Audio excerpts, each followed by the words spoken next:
الحمد لله وحده والصلاة والسلام على من لا نبي بعده أما بعد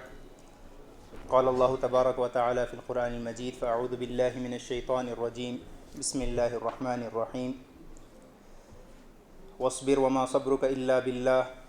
ولا تحزن عليهم ولا تك في ضيق مما يمكرون إن الله مع الذين اتقوا والذين هم محسنون وقال النبي صلى الله عليه وسلم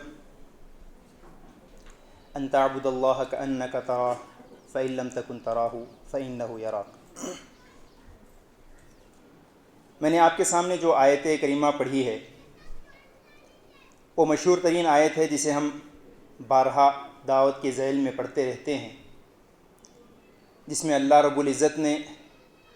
دعوت کا کام اور اس کا طریقہ کار بتانے کے بعد صبر کا حکم دیتے ہوئے اللہ تبارک و تعالیٰ نے فرمایا واصبر وما صبرك الا بالله ولا تحزن عليهم ولا تك في ضيق مما يمكرون، کہ اے نبی صلی اللہ علیہ وسلم آپ صبر کیجئے، آپ کا صبر کرنا اللہ تبارک و تعالیٰ کی جانب سے ہے، اور آپ ہرگز غمگین نہ ہوں، اور ان کے مکر جو اہل کفر جو مکر کرتے ہیں تو ان کی مکر کی وجہ سے آپ رنجیدہ اور کبیدہ خاطر نہ ہوں۔ یقیناً اللہ تبارک و تعالیٰ ان لوگوں کے ساتھ ہے جو تقوی اختیار کرتے ہیں، اور اللہ تبارک و تعالیٰ محسنین کے ساتھ ہے۔ قرآن مجید میں دسیوں جگہ اللہ تبارک و تعالیٰ نے احسان کا، محسنین کا اور ان کا انجام ذکر فرمایا ہے۔ کہیں اللہ تبارک و تعالیٰ نے راست طور پر اہل ایمان کو خطاب کرتے ہوئے فرمایا وہ احسنوا، احسان کا طریقہ اختیار کرو، تو کہیں اللہ تبارک و تعالیٰ نے یہ احسان کی روش اختیار کرنے والوں کی فضیلت مختلف انداز سے بتائی۔ کہیں اللہ تبارک و تعالیٰ نے مع المحسنین ان اللہ مع المحسنین کہا کہ اللہ تبارک و تعالیٰ کی معیت اور ساتھ جو ہے احسان والوں کے ساتھ ہوتی ہے، تو کہیں اللہ تبارک و تعالیٰ نے اپنی قربت کا تذکرہ فرمایا۔ کہیں اللہ تبارک و تعالیٰ نے فرمایا کہ اللہ تبارک و تعالیٰ ان لوگوں کو محبوب رکھتا ہے جو اپنے آپ کو احسان کی روش پر چلاتے ہیں۔ اس کے علاوہ بھی مختلف چیزوں میں مختلف جگہوں پر اللہ تبارک و تعالیٰ نے احسان اختیار کرنے کا حکم بھی دیا اور اس کی فضیلت بھی بتائی، اور صاف الفاظ میں بتایا کہ اللہ تبارک و تعالیٰ ان کا اجر ضائع نہیں کرتا جو احسان کی روش اختیار کرتے ہیں۔ سوال یہ ہے کہ احسان کیا چیز ہے؟ قرآن مجید جو مختلف انداز سے احسان کا حکم دیتا ہے یا مختلف صفات کو احسان سے جو تعبیر کرتا ہے، وہ کیا چیز ہے جس کا ہم سے اللہ تبارک و تعالیٰ مطالبہ کرتا ہے؟ اس کے سلسلے میں سمجھنے کے لیے ہم سب حدیث جبرائیل کو اچھی طرح سے جانتے ہیں، جس میں اللہ کے رسول صلی اللہ علیہ وسلم نے احسان کی ایک تشریح بیان فرمائی ہے۔ حدیث جبرائیل کا ہمیں علم ہے کہ نبی کریم صلی اللہ علیہ وسلم کے پاس حضرت جبرائیل علیہ السلام ایک اجنبی کی شکل میں آتے ہیں اور مختلف سوال کرتے ہیں۔ پہلا سوال آپ کا یہ ہوتا ہے کہ مل ایمان، کہ ایمان کیا چیز ہے؟ نبی کریم صلی اللہ علیہ وسلم ایمانیات کی وضاحت کرتے ہوئے فرماتے ہیں کہ ان تؤمن باللہ ورسلہ وملائکتہ وکتبہ ورسلہ والیوم الآخر والقدر خیرہ وشرہ۔ پھر وہ اجنبی سوال کرتے ہیں کہ مل اسلام، اسلام کیا ہے؟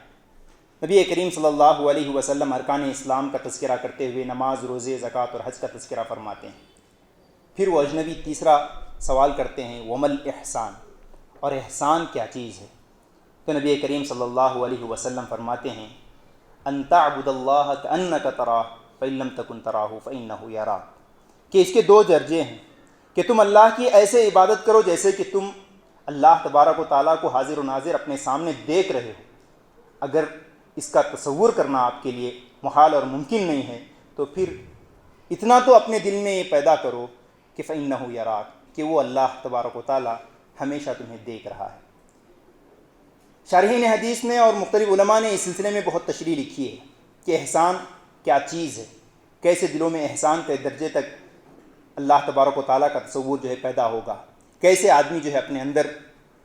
وہ کیفیت پیدا کرے گا کہ اللہ تبارک و تعالیٰ کی عبادت کرتے ہوئے اس کے اندر وہ رعب، وہ خوف، وہ جلال اس کے اندر جو ہے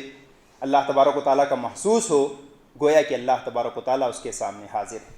ہم سب اسے مثال کے ذریعے سے اچھی طرح سے سمجھ سکتے ہیں کہ ہمارے اپنی کیفیت کیسے ہوتی ہے. اگر کوئی ہمارا اپنا ذمہ دار، اپنا بڑا ہم کہ ہمارے سامنے ہوتا ہے تو ہماری کیفیت کیا ہوتی ہے. اگر وہ شخص یا وہ ذمہ دار ہمارے سے اوجھل ہو تو پھر ہماری کیفیت کیا ہوتی ہے. یہ ایک انسانی فطرت ہے اور انسانی ایک خاصیت ہے کہ اس کے اندر اس طرح کی تبدیلی واقع ہوتی ہے. اسے سمجھنے کے لیے آپ اس حدیث سے بھی آپ سمجھ سکتے ہیں جس میں صحابہ اکرام نے نبی کریم صلی اللہ علیہ وسلم کی مجلس کا تذکرہ کرتے ہوئے کہا تھا کہ اے اللہ کے رسول، ہم آپ کی مجلس میں ہوتے ہیں تو ہماری ایمانی کیفیت ایک اور ہوتی ہے. جب ہم آپ کی مجلس سے باہر جاتے ہیں تو ہماری ایمانی کیفیت میں ہمیں کمی محسوس ہوتی ہے. تو نبی کریم صلی اللہ علیہ وسلم نے انہیں تسلی دی تھی کہ یہ انسانی رویہ ہے. لیکن آدمی کو اپنے آپ پر کنٹرول کرنے سے، اپنے آپ پر آدمی کو اپنا احتساب کرنے سے اور مسلسل جدوجہد کرنے کی وجہ سے آدمی یقیناً اس درجے تک پہنچتا ہے جسے احسان کا درجہ کہا جاتا ہے کہ آدمی اللہ تبارک و تعالیٰ کا وجود،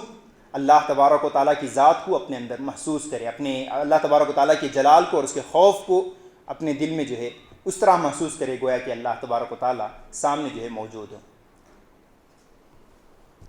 اس سلسلے میں مولانا مودودی علیہ الرحمہ نے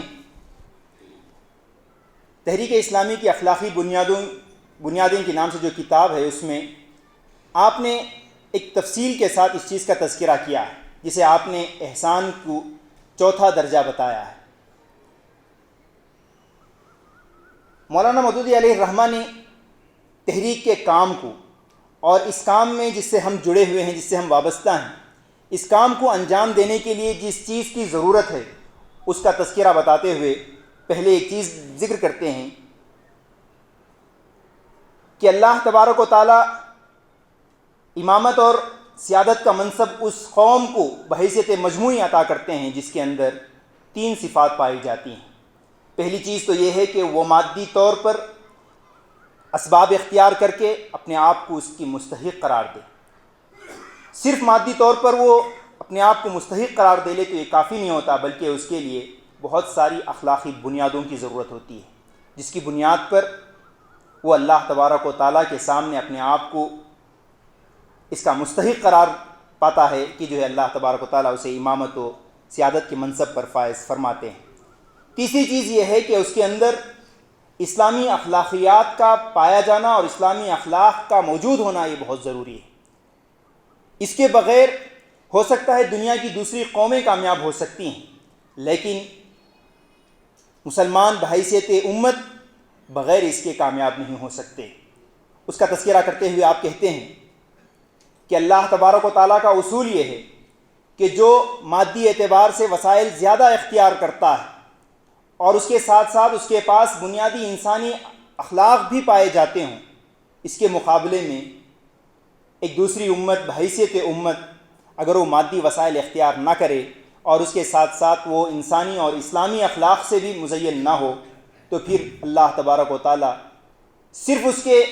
دعوے کی وجہ سے امامت و قیادت کے منصب پر فائز نہیں کرتا. اس کے مقابلے میں اگر کوئی امت بحیثیت مجموعی اسلامی اخلاق اختیار کرتی ہے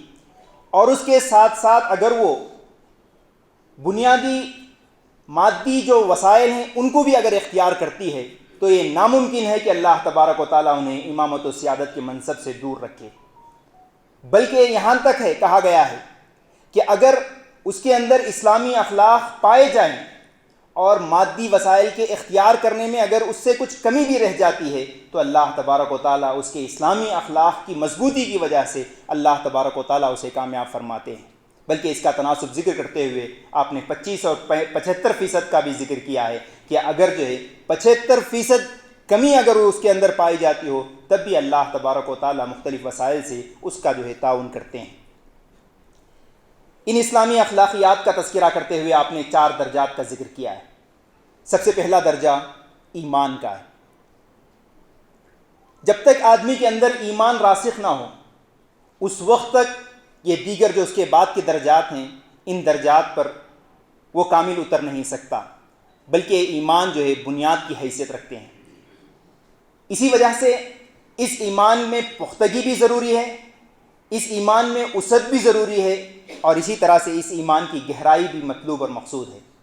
اگر اس ایمان میں اگر آدمی کی کمزوری ہو تو اس کے بعد کا درجہ جو اسلام کا بتایا گیا ہے وہ بھی اسی حیثیت سے کمزور ہوگا۔ تو اسلامی اخلاق کا ایک دوسرا درجہ اسلام کا ہے، اسے آپ عمل صالح سے بھی تعبیر کر سکتے ہیں۔ حدیث جبرائیل سے ہم بھی واقف ہیں، جس میں اللہ کے رسول صلی اللہ علیہ وسلم نے ایمان کے بعد جس اسلام کا تذکرہ کیا اس کا تعلق عملیات سے ہے۔ اسی وجہ سے قرآن مجید میں جگہ جگہ ایمان اور عمل صالح کو ملا کر ذکر کیا گیا ہے کہ ایمان کی بنیاد پر عمل صالح قائم ہو، اور عمل صالح کے بعد کا تیسرا درجہ بتایا گیا ہے جسے تقوی سے ہم تعبیر کرتے ہیں۔ تقوی کیا چیز ہے؟ تقوی خوف خدا کا نام ہے، یعنی ایک شخص اللہ پر مضبوط اور وسیع ایمان بھی رکھتا ہے، جتنے ایمان کے جتنی جو وسیع پہلو ہے جس کی تفصیلات میں ابھی جانے کا موقع نہیں ہے،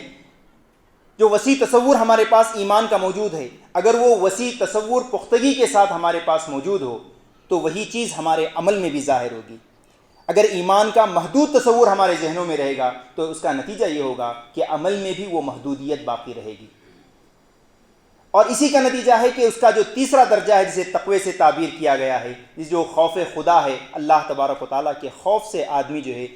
کام کو صحیح انداز سے انجام دے، اور اس کا چوتھا درجہ احسان کا بتایا گیا ہے۔ احسان کا مطلب مولانا مودود علیہ الرحمٰن نے اس کی تفصیل ذکر کرتے ہوئے لکھا ہے کہ احسان محبت الہی سے سرشار ہونے کا نام ہے۔ محبت الہی کے نتیجے میں بندے کے اندر جو بندگیت، جو وارفتگی، جو اس کے لیے اپنی جان لڑا دینے کی کیفیت پیدا ہوتی ہے، اس کیفیت کا نام احسان ہے۔ وہاں پر بندہ یہ نہیں سوچتا کہ اس کی ذمہ داری کیا ہے، یہ نہیں سوچتا کہ وہ اس سے مطالبہ اس سے کیا جا رہا ہے یا نہیں، بلکہ وہ صرف یہ چیز دیکھتا ہے کہ یہ چیز میرے رب کو راضی کرنے والی ہے، تو پھر جو ہے اس کے لیے اپنی جان لڑا دینے کے لیے وہ دلیل کافی ہوتی ہے۔ وہ مختلف بہانوں سے پرے ہو کر کے، مختلف بہانوں کو چھوڑ کر کے اللہ تبارک و تعالیٰ کی رضا کے لیے اپنا سب کچھ قربان کر دینے کے لیے تیار ہو جاتا ہے۔ تقوی ایک بہت اہم اور ضروری چیز ہے، لیکن تقوی کے ساتھ ساتھ اس کے بعد کا جو چوتھا درجہ بتایا گیا ہے جسے احسان سے تعبیر کیا گیا ہے، یہ ہم سے جو ہے سب سے زیادہ مطلوب ہے۔ لیکن ایک بات یہاں پر ہمیشہ یاد رکھنی چاہیے کہ یہ درجات ترتیب کے ساتھ چلتے ہیں۔ جب تک ہمارا ایمان مضبوط نہ ہو اس وقت تک ہمارا عمل جو ہے کامل نہیں ہوگا، جسے اسلام سے تعبیر کیا جاتا ہے۔ جب تک ہم اسلام میں کامل نہ ہوں پھر اس کے بعد تقوی ہمارے اندر اس وقت تک پیدا نہیں ہو سکتا، اور جب تک ہم تقوی میں کامل اور پختہ اور وسیع تصور کو اپنے اندر جاگزین نہ کریں اس وقت تک ہم احسان کے درجے کو نہیں پہنچ سکتے۔ یہی وہ احسان کا درجہ ہے جس کے لیے احادیث میں مختلف قسم کی خوشخبریاں دی ہیں، جس کا میں نے آپ کے سامنے تذکرہ کیا۔ ان اللہ مع الذین اتقوا والذین هم محسنون، کہ اللہ تعالیٰ ان لوگوں کے ساتھ ہے جو تقوی اختیار کرتے ہیں اور ان لوگوں کے ساتھ ہے جو احسان کی روش اختیار کرتے ہیں۔ اسی کے ساتھ ساتھ مختلف جو بشارتیں دی گئی ہیں ان میں ایک بشارت کا یہ بھی تذکرہ ہے، للذین احسنوا الحسنى وزیادہ، جو لوگ دنیا میں احسان کی روش اختیار کرتے ہیں انہیں آخرت میں بھی احسان ہوگا، بلکہ اس سے ایک اضافی چیز انہیں دی جائے گی۔ مفسرین نے اس سلسلے میں تفصیل لکھی ہے کہ حسنہ سے مراد کیا ہے۔ حسنہ سے مراد یہ ہے کہ بندہ جو دنیا میں عمل کر کے آتا ہے اس کے نتیجے میں اللہ تبارک و تعالیٰ اسے جنت عطا کرتے ہیں، وہ زیادہ اور ایک اضافی چیز اللہ عطا کریں گے۔ تو مفسرین نے اس سلسلے میں ایک حدیث روایت کی ہے کہ اللہ تبارک و تعالیٰ جب بندوں کو جنت میں داخل کر دے گا تو ان سے ایک سوال کرے گا کہ کیا میں نے تمہارے بدلے میں کسی قسم کی کمی کی ہے؟ تو بندے کہیں گے کہ پروردگار تو نے ہمیں معاف کیا، ہمیں جنت دی، جنت کی ساری نعمتیں تو نے ہمیں دی ہیں، اس سے زیادہ اور کیا چیز ہوگی؟ پھر اس کے بعد فرشتے اعلان کریں گے کہ اب جو ہے اللہ کے اور تمہارے درمیان جو ہے پردے جو حائل تھے وہ ہٹا دیے جائیں گے۔ پھر اللہ تبارک و تعالیٰ کا بندے دیدار کریں گے اور ایسی خوشی انہیں نصیب ہوگی جس کا تصور کرتے ہوئے بتایا گیا ہے کہ ایسی خوشی انہیں نصیب ہوگی گویا کہ یہ جنت کی تمام نعمتیں، تمام چیزیں ہیچ ہیں اور اللہ تبارک و تعالیٰ کا دیدار ہی سب کچھ ہے۔ تو اس دیدار کی فضیلت بھی یہاں پر بتائی گئی ہے